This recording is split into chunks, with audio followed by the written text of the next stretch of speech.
네, 그럼 다음 발표 이어가도록 하겠습니다. 네, 다음으로는 데이터 솔루션, 데이터 사이언스 본부 박성훈 수석께서 IBM 왓슨 X.AI 유즈 케이스, 프롬프트 엔지니어링 활용 사례에 대해서 발표를 진행을 해주시겠습니다. 수석님 안녕하십니까? 네, 안녕하십니까? 네, 소개 부탁드립니다. 안녕하십니까? 데이터 솔루션, 데이터 사이언스 본부의 박성훈 수석입니다. 네, 반갑습니다. 네. 그럼 수석님 발표를 청해 듣도록 하겠습니다. 네. 이번 세션에서는 IBM 왓슨 X.AI의 유즈 케이스로 프롬프트 엔지니어링 활용 사례에 대해서 소개해 드리도록 하겠습니다. 먼저 생성형 AI의 기술 요소로서의 프롬프트 엔지니어링에 대한 간략한 설명을 드린 후에 시장 분석 리포트 생성 사례와 AI 코치 개발 사례 이 두 가지 사례에서 프롬프트 엔지니어링을 어떻게 적용했는지 간단한 예시와 함께 설명드리도록 하겠습니다. 생성형 AI 서비스 개발을 위해 기존 파운데이션 모델을 최적화하는 방법으로는 프롬프트 엔지니어링, 검색 증강 생성, 파인 튜닝 이렇게 세 가지 기술 요소가 있습니다. 프롬프트 엔지니어링은 LLM이 정확하고 일관성 있는 답변을 생성하도록 프롬프트를 작성하는 기술로 도메인과 서비스별로 다양한 맞춤형 템플릿을 작성하게 됩니다. LLM과 사용자 간의 격차를 줄이고 최상의 결과를 얻기 위한 가장 기본적인 기술 요소이기 때문에 LLM 등장 초기부터 가장 빠르게 관련 작업과 연구가 증가한 분야입니다. 그리고 레그라고 하는 검색 증강 생성 기술은 벡터DB 구축을 통해 도메인 특화 정보와 사용자 질문을 LLM에 함께 전달하는 방법입니다. 주로 기업 내부의 민감 정보나 최신성이 요구되는 외부 데이터를 LLM 서비스에 활용하기 위해 사용되는 기술이고요. 레그를 통해 LLM의 배경 지식과 맥락 정보를 적용함으로써 증거 기반의 신뢰성 있는 답변을 생성할 수 있기 때문에 할루시네이션 방지를 위해 지속적으로 연구 개발이 되고 있는 분야입니다. 파인 튜닝 기법은 원하는 분야의 데이터셋을 추가하여 파운데이션 모델의 파라미터를 미세 조정함으로써 변형된 모델을 생성하는 기술로 LLM 모델의 재학습을 위한 자원을 필요로 하게 됩니다. LLM 등장 초기에는 파인 튜닝에 소요되는 시간과 자원의 부담이 컸지만 현재는 그 부담을 줄이기 위해서 파운데이션 모델의 상위 레이어만 파인 튜닝하는 기법들이 연구되고 있고 대형 랭귀지 모델이 아닌 스몰 랭귀지 모델을 도메인 맞춤형으로 파인 튜닝해서 사용하는 사례들도 증가하고 있는 추세입니다. 이 세 가지 기술 요소 중에 생성형 AI 서비스를 구축하기 위해 가장 기본적인 기술 요소이고 적용 난이도와 비용이 가장 낮아 빠르게 시도해 볼 수 있는 기술 요소가 바로 프롬프트 엔지니어링이라고 말씀드릴 수 있을 것 같습니다. 그렇다면 생성형 AI 서비스 개발을 위해 어떻게 프롬프트를 설계하고 프롬프트 엔지니어링을 수행해야 하는지 조금 더 자세히 설명을 드리도록 하겠습니다. 프롬프트는 인스트럭션, 컨텍스트, 인풋 데이터, 아웃풋 인디케이터 이렇게 크게 네 가지 구성 요소로 작성이 됩니다. 인스트럭션에는 모델이 수행하기를 원하는 태스크나 지시사항을 작성하게 되고요. 컨텍스트는 모델이 보다 더 나은 답변을 생성하도록 외부 정보 또는 문맥 정보가 추가되는데 주로 앞에서 설명드린 레그 기법을 활용하게 됩니다.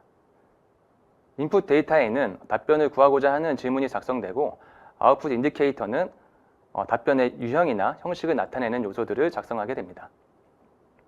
프롬프트 엔지니어링이 주로 이루어지는 구성 요소에는 인스트럭션 부분이고요. 인스트럭션에서 프롬프트 엔지니어링을 통해 좀 더 구체적으로 작성되는 부분을 태스크, 페르소나, 이그젬플, 포맷, 톤 이렇게 5가지로 다시 구분할 수 있습니다. 먼저 태스크는 LLM이 수행해야 할 명령으로 반드시 포함되어야 하는 내용이고요. 하나의 프롬프트에서 하나의 태스크를 서술어로 명확하게 기술하게 됩니다. 페르소나는 태스크를 가장 잘 해결할 수 있을 만한 사람이 누구인지 가정하고 LLM이 그 역할을 맡아서 답변을 생성하도록 작성하는 부분이고요. LLM은 페르소나가 명확할수록 좀 더 주어진 역할의 전문 영역에 가까운 답변을 생성하게 됩니다. 이그젬플은 태스크와 관련된 예시를 작성하는 부분으로 Q샵 프롬프팅이라고 알려져 있고 가장 많이 활용되는 프롬프트 엔지니어링 기법이라고 할 수 있습니다. 포맷은 답변의 내용 구성이나 분량, 형식 등의 아웃라인을 작성하거나 어떤 식으로 답변을 작성하라라는 상세한 가이드라인을 LLM에 말해주는 부분입니다. 톤은 답변의 어조를 간단 명료하게 또는 친근한 말투로와 같은 형용사로 명시하거나 특정 텍스트의 어조를 따라하도록 기술하는 부분입니다. 프롬프트 엔지니어링은 이러한 인스트럭션 내용들을 구체적으로 작성하는 것부터 시작해서 미세 조정을 통해 LLM이 원하는 답변을 생성해 가도록 하는 과정입니다. 프롬프트 엔지니어는 미세 조정과 테스트를 반복 수행하게 되는데 가장 많은 시간을 투자하게 되고요. 재조정 작업은 LLM의 답변 품질이 지속적으로 저하되거나 LLM의 서비스 제공 형태가 변경되는 경우에 수행하게 됩니다. 이렇게 프롬프트 엔지니어링을 통해 잘 설계된 프롬프트는 생성형 AI 서비스의 효율성과 정확성을 향상시키고 LLM이 좀 더 복잡한 작업을 수행함과 동시에 맞춤형 결과를 생성하도록 할 수 있습니다.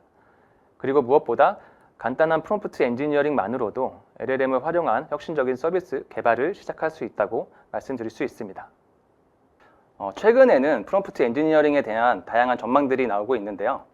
오픈 AI의 브래드 라이트 캡은 올해 5월에 열린 블룸버그 행사에서 몇 년 뒤면 프롬프트 엔지니어링이 필요하지 않을 것이다 라는 말을 해서 살짝 화제가 됐었습니다. 친구와의 대화에서 프롬프트 엔지니어링이 필요 없는 것처럼 AI가 더 발달한 미래에는 AI와 대화할 때도 프롬프트 엔지니어링이 필요 없을 것이라는 얘기를 덧붙였는데요. 이와 관련해서 전문가들 사이에서는 반은 맞고 반은 틀렸다라는 주장들이 나오고 있습니다. 아무리 발달된 AI라도 그냥 사용하는 것과 잘 사용하는 것은 다르다는 이야기인데요. 스마트폰도 따로 배우지 않고 사용할 수는 있지만 100% 성능으로 사용하는 것은 불가능하죠. 그리고 AI가 아닌 일반 타인과의 대화에서도 복잡한 상황에서는 상대가 이해할 수 있도록 적절한 표현 방법을 찾기 위해 고민하게 됩니다. 결국 발달된 AI를 경쟁력 있게 더 잘 활용하기 위해서는 앞으로도 프롬프트 엔지니어링이 반드시 필요한 분야라는 전망들이 여전히 그 중요성을 강조하고 있고요. 그리고 향후에 멀티모달 시대에서는 텍스트뿐만 아니라 음성이나 시선, 표정과 제스처 같은 다양한 생체 신호들이 인터페이스로 활용되면서 프롬프트 엔지니어링 분야도 기술적으로 훨씬 더 진화할 것으로 전망되고 있습니다. 지금부터는 왓슨엑스.AI를 이용한 프롬프트 엔지니어링 적용 사례에 대해서 말씀드리도록 하겠습니다. 첫 번째 사례는 시장 분석 리포트 생성 사례입니다. 이 사례는 B2B 사업을 하는 기업과 POC를 진행했던 사례이고요. POC 목적을 말씀드리면 영업 담당자들이 고객사 미팅 전에 수집된 뉴스와 증권사 리포트 등을 찾아보고 고객사와 관련 시장의 동향을 분석하기 위해서 평균 2시간 이상의 시간을 사용해야 했는데 이러한 정보 취득 시간을 줄이고 미팅에 활용할 수 있는 인사이트를 도출하기 위해서 리포트를 생성하는 것이 목적이었습니다. 기술적인 측면에서는 LLM을 정보 요약에 활용한 서비스를 개발했던 사례이고요. 서비스 프로세스는 영업 담당자가 리포트를 생성할 고객사와 기관을 선택하면 뉴스와 증권사 리포트가 저장된 벡터DB에서 리트리버를 이용해서 관련 내용들을 서치하게 되고 프롬프트 엔지니어링을 통해 작성된 프롬프트와 함께 LLM에 전달해서 해당 내용들을 요약한 리포트를 생성하게 됩니다. 이 POC에서는 최신 정보를 신뢰성 있게 제공하는 것이 중요한 성공 요인이었기 때문에 레그 기법을 적용하였고요. 그리고 프롬프트 엔지니어링은 왓슨엑스.AI의 프롬프트 랩에서 라마3 모델을 이용해서 진행하였고 최종 리포트 웹 화면은 스트림릿을 이용해서 개발을 진행하였습니다. 프롬프트 엔지니어링을 하기 전에 레그를 먼저 구축하게 되는데 이때 고려해야 할 사안 두 가지가 인베딩 모델과 벡터DB입니다. 인베딩 모델의 경우에는 한글 텍스트를 인베딩해야 하기 때문에 다국어 인베딩 성능을 우선순위로 고려하였고요. 한국어에서 높은 성능을 보이는 BGE M3 모델을 최종 선정하였습니다. 벡터DB의 경우에는 사용자가 선택한 기간에 따라서 많은 양의 뉴스와 증권사 리포트들을 검색해야 했기 때문에 대규모 데이터셋에서 벡터 검색을 수행할 때 높은 성능을 보이는 밀버스 벡터DB로 결정을 하였습니다.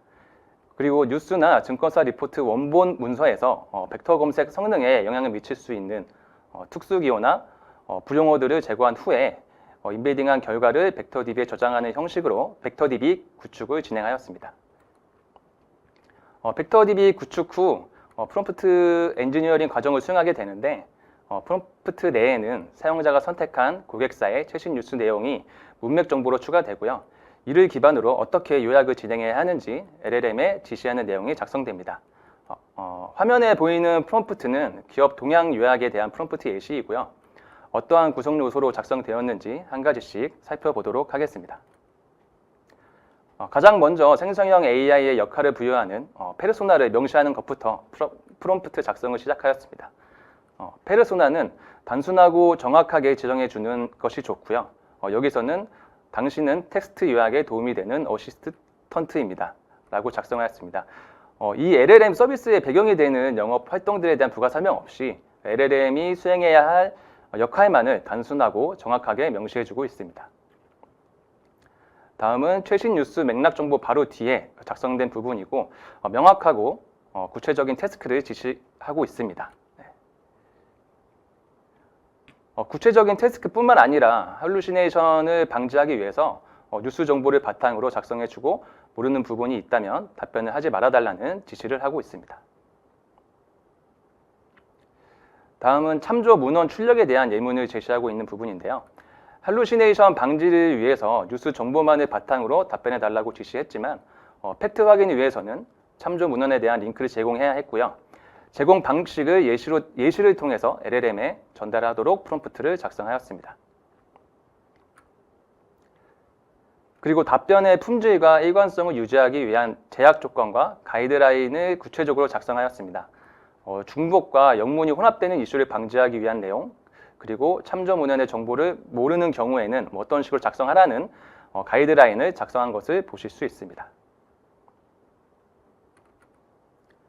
마지막으로 답변의 형식과 포맷에 대한 내용을 작성하였습니다.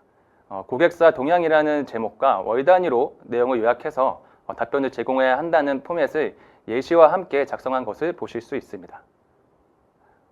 기사 날짜가 정확히 해당 월에 요약되도록 예시를 작성하였고 프롬프트 마지막에 포맷은 무조건 지켜야 한다고 한 번 더 강조해서 작성하신 것을 보실 수 있습니다. 네, 이렇게 작성된 프롬프트를 통해 생성된 요약 결과 예시입니다. 먼저 고객사 동향이라는 제목이 지시한 대로 작성되었고 월별 요약 내용, 참고 문헌에 대한 URL 링크와 해당되는 내용에 대한 각주 번호까지 지시한 내용에 따라 요약 결과가 생성된 것을 보실 수 있습니다. 그리고 테스트 과정에서는 생성된 아웃풋 형태만을 확인하는 것이 아니라 요약 정보의 팩트를 확인하기 위해서 참고 문헌 URL에 접속해서 해당 뉴스 내용이 해당 월에 잘 요약되었는지, 각주 번호는 잘 생성되었는지 확인하는 과정들을 거치게 되고요. 부정확하거나 불완전한 답변이 생성된 경우에는 프롬프트를 수정하고 다시 테스트를 진행해 가면서 요약 정보의 완성도를 높일 수 있도록 개발을 진행하였습니다. 화면 개발까지 완료된 후에는 리포트 항목별로 실제 영업 담당자들의 만족도 평가를 진행해서 사용자 피드백 의견을 수집하였습니다. 긍정적인 피드백 의견으로는 정보 탐색 시간을 획기적으로 단축하고 주요 키워드와 이슈를 한눈에 파악할 수 있다는 점에서 용이하다는 의견이 가장 많았고요.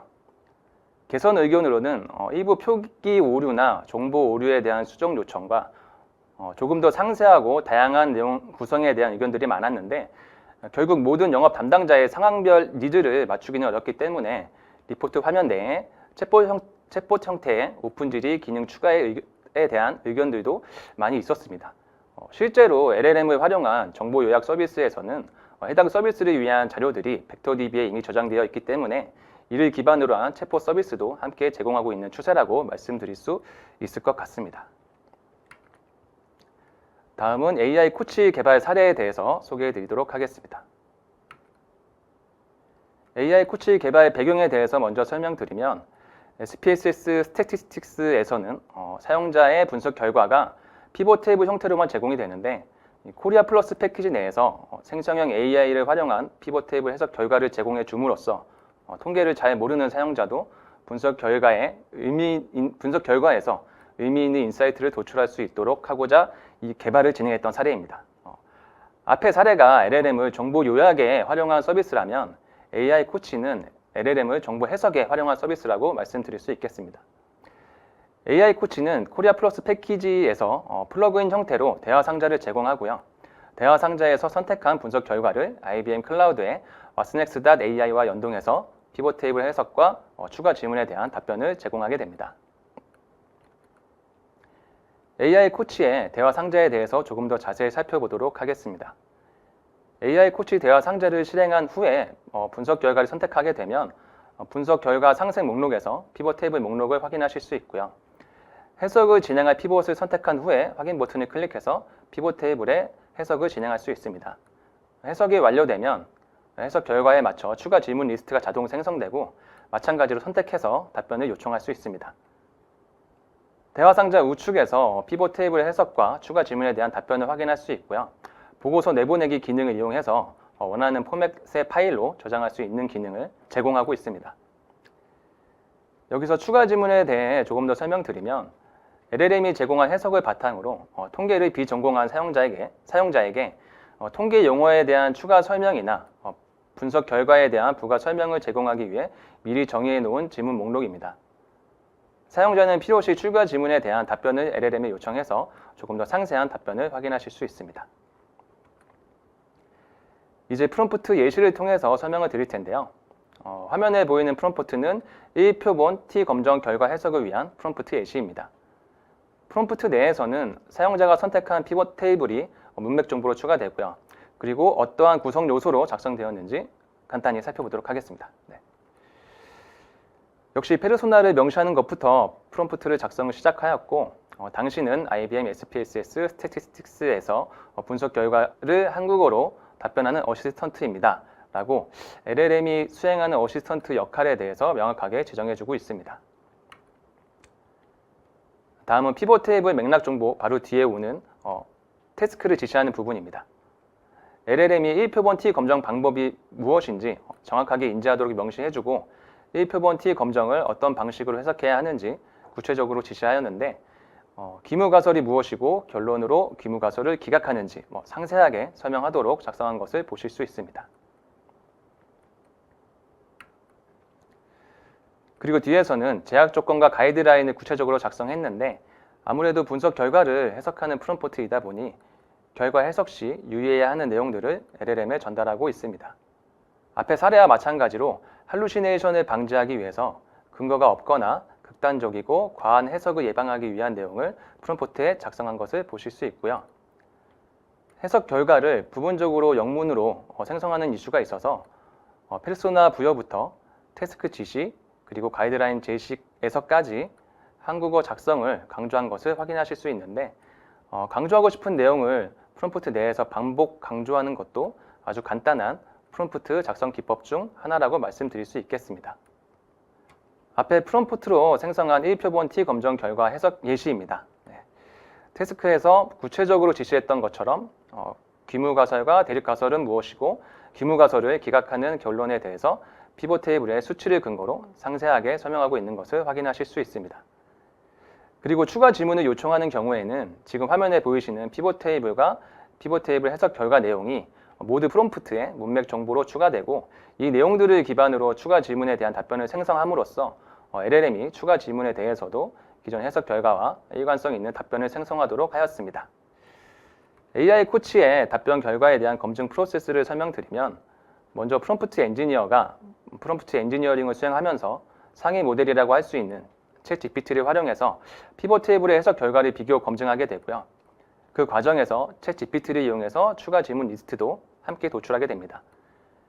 그 후에 통계 분석 전문가가 피벗 테이블의 해석 결과를 최종 검증하고 도출된 추가 지문 목록 중 답변의 필요성과 완성도에 따라 최종 추가 지문도 선별하는 과정을 진행하게 됩니다.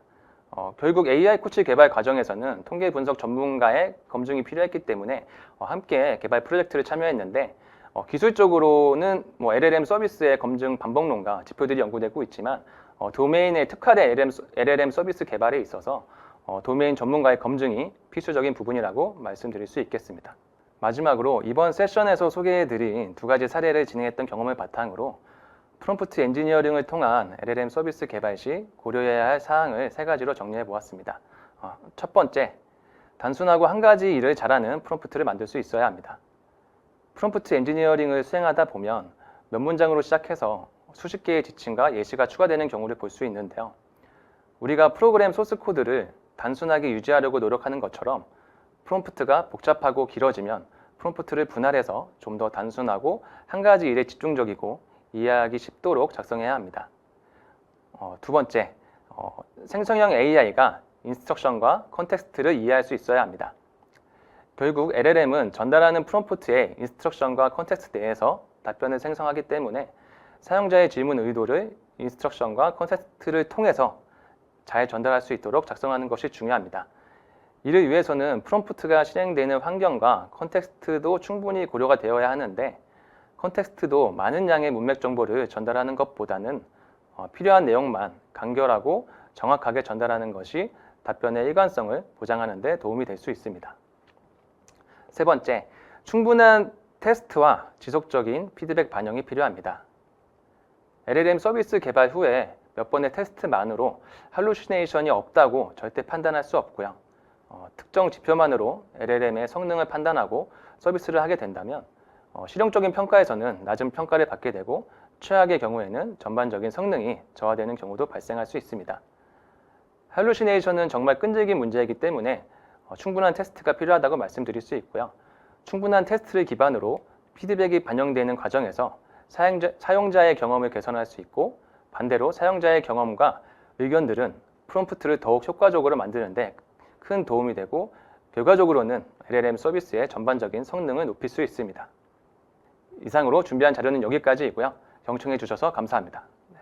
네, 발표 감사합니다. 이렇게 발표를 진행을 해주시는 동안에 채팅창에 시청자분들께서 질문을 남겨주셨는데요. 좋은 질문을 골라봤습니다. 질문 드려보겠습니다. 네, 첫 번째 질문입니다. AI 코치 개발 시 분석 결과인 피봇 테이블은 어떤 형태로 프롬프트에 추가했나요? 라는 질문이 올라왔는데요. 답변 부탁드립니다.